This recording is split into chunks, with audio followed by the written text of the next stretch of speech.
السلام عليكم ورحمة الله وبركاته. ازيكم عاملين ايه؟ يا رب دايما تكونوا بخير.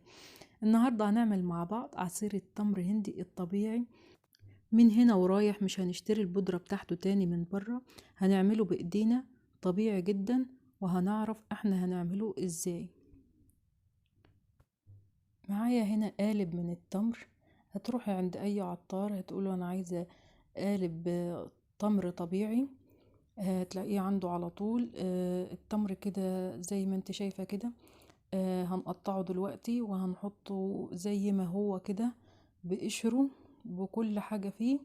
هقطعه كده، وبعد ما هقطعه هحطه في حلة مية مغلية على النار على طول. هيفضل يغلي مع بعضه في المية كده لحد لما يتقل معانا بالشكل اللي انت شايفاه ده. طعمه ولونه احلى بكتير من اللي بنشتريه من بره. ودلوقتي هصفيه. وعلى فكرة هو دلوقتي يعني مركز جدا. واحلى حاجة لما تعمليه بايديكي وتكوني انتي عارفة عاملة الحاجة دي ازاي وبايدك وبتكون طبيعية.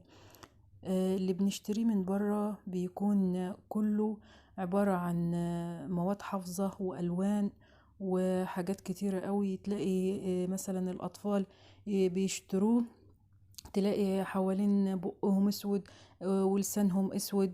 يعني بجد الحاجة الطبيعية مفيش احلى من الحاجة الطبيعية اللي انت تعمليها في البيت. دلوقتي بعد ما صفيته بقت الكمية دي معايا كده. هحط كوباية سكر وهدوبها. شايفين لونه يا جماعة حلو ازاي؟ الكمية دي مركزة، فحطيت في كل كيس كده قد مج. وهتحطيهم بعد كده في الفريزر وتطلعي الكيس كده ان شاء الله في رمضان. هتحطيه في شفشق الخلاط. واهم حاجة عند اي عطار او الجماعة اللي هم بياعين عصير التمر، هتقولوا له انا عايزة قصنص التمر. هتجيبيه وهتحطي نقطتين في شفشق الخلاط عليه. هو ده اللي بيديله طعم اكتر، مع عصرة نص ليمونة، وهتشربي احلى عصير تمر انتي عاملاه بايديكي. اتمنى اكون فدتكم، ويا رب يكون الفيديو عجبكم. وما تنسوش تعملوا لايك واشتراك في القناة علشان يوصلكم كل جديد. واسيبكم في حفظ الله، والسلام عليكم ورحمة الله وبركاته.